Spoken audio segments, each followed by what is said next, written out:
জীবনটা হয়তো খুব সাধারণ, তবুও প্রতিটা দিনের কিছু না কিছু গল্প থাকে। কেউ দেখে, কেউ দেখে না, কিন্তু এই ছোট ছোট মুহূর্তগুলোই একদিন সবচেয়ে বড় স্মৃতি হয়ে যায়। আজকের দিনটা তেমনই একটা দিনের গল্প। হ্যালো এভরিওয়ান, আসসালামু আলাইকুম। কেমন আছো সবাই? আশা করছি যে যেখান থেকে আজকের ব্লগ দেখছো সবাই ভালো আছো। আলহামদুলিল্লাহ, আমিও ভালো আছি। মারুফাস কিচেন ব্লগ থেকে আমি মারুফা। এখন ঘড়িতে বাজে 7টা, আর আজকে রবিবার। সকাল সকাল ঘুম থেকে উঠে আমি কিন্তু যেসব কাজগুলো ছিল সেগুলো সেরে নিয়েছি। নিয়ে এখন একটু চিয়া সিড আর কি ভিজিয়ে রাখছি আর কি, একটু পরে খাবো। তো চলো ব্লগটা তোমাদের সাথে নিয়ে শুরু করি। খুব সুন্দর একটা ব্লগ বন্ধুরা, স্কিপ না করে দেখতে থাকো। আশা করছি খুব খুব ভালো লাগবে। আধা ঘন্টা পরে চলে এসেছি, এখন চা বসিয়েছি। আর সিমরার পাপাও ঘুম থেকে উঠে পড়েছে, কারণ ও সকাল সকাল বাজারে যাবে। সকাল সকাল বাজারে না গেলে এখন যা অবস্থা, অর্ধেক বাজারের যারা আর কি বিক্রেতা বাজারে বসে বিক্রি করে, ওনারা অর্ধেক লোক নাকি আসেনি। তো বেশ কিছু জন অনেক দিন ধরেই আসছে না বাজারে, নাকি মাছ বিক্রি করতে কিংবা সবজি বিক্রি করতে। কেন আসছে না সেটা তো আর জানা যায়নি। তো সেই জন্য সিমরার পাপা বললো সকাল সকাল বাজারে যাব।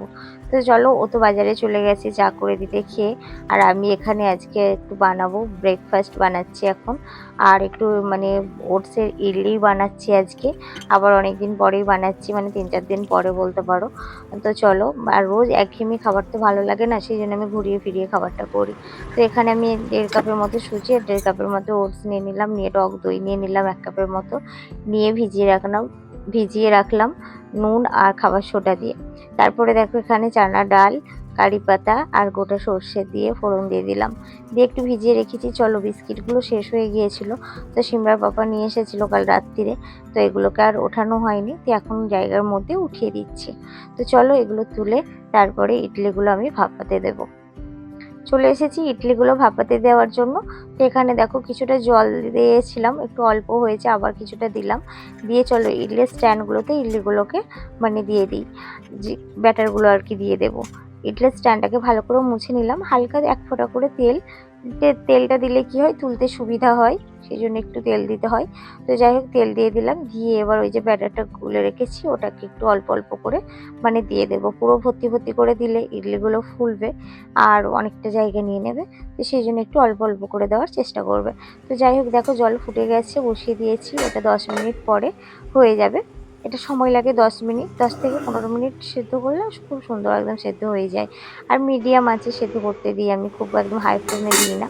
তো দেখো মিডিয়াম আঁচে দিয়ে বসিয়ে দিয়েছি, আস্তে আস্তে হোক, আমি এদিকে কাজগুলো সেরে নিই। তো 10 মিনিট পর চলে এসেছি বন্ধুরা। 10 মিনিট পরে চলো ইডলিগুলো কেমন হলো তোমাদের একটু দেখাই।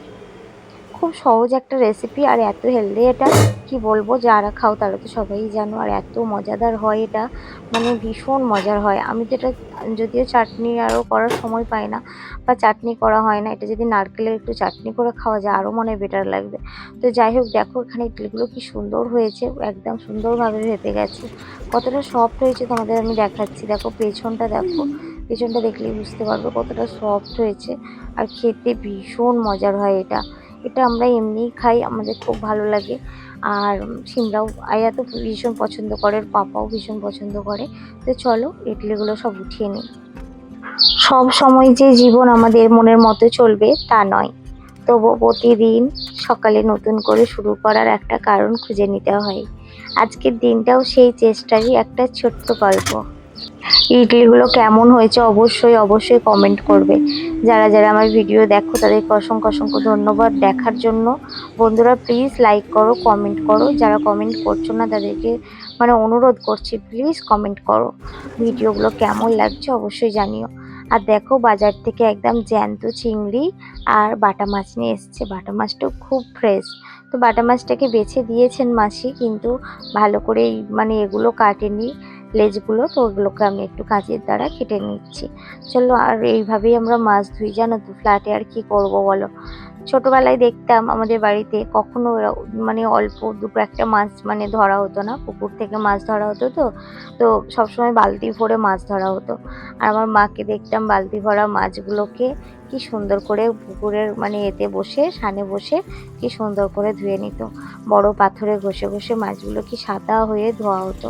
আমিও চেষ্টা করি এই গ্রেটার মেশিনের ওপরে কিংবা শিলের পেছন দিকে এইভাবে মাছগুলো ধুয়ে নিতে।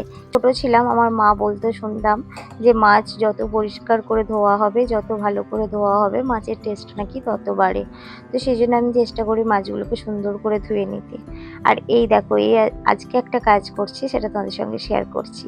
এই যে চিংড়ি মাছ আমরা খাই, চিংড়ি মাছের মাথায় একটা রগ থাকে, এটা কম বেশি অনেকেই জানো, আবার অনেকে হয়তো জানো না। এই রগগুলোকে বার করে না ফেলে দিতে হয়, এগুলো খেলে শরীর খারাপ হয়। তো আমি এই চিংড়ি মাছ বাছাটা আমার শাশুড়ি মার কাছ থেকে শিখেছিলাম, উনিই আমাকে এটা শিখিয়েছিলেন। তো যাই হোক, আমি সেই থেকে যবে থেকে দেখেছিলাম এই রগটা ওর ঘাড়ের পেছন দিকে থাকে, আমি তবে থেকে এটাকে তুলে ফেলে খাই। আর দেখো লিচুগুলো নিয়ে এসছে বাজার থেকে। তো এখন যেটা করব, বাজারগুলো গুছিয়ে নেব। আর লিচুগুলো এত সুন্দর দেখতে, ভীষণ সুন্দর দেখতে। তো চলো, অনেক কিছু বাজার এনেছে, বাজারগুলোকে ভালো করে গুছিয়ে নিয়ে রান্না বান্না শুরু করব। তো চলো আজকে কি রান্না করছি মেনুগুলো তোমাদের সঙ্গে একবার শেয়ার করি।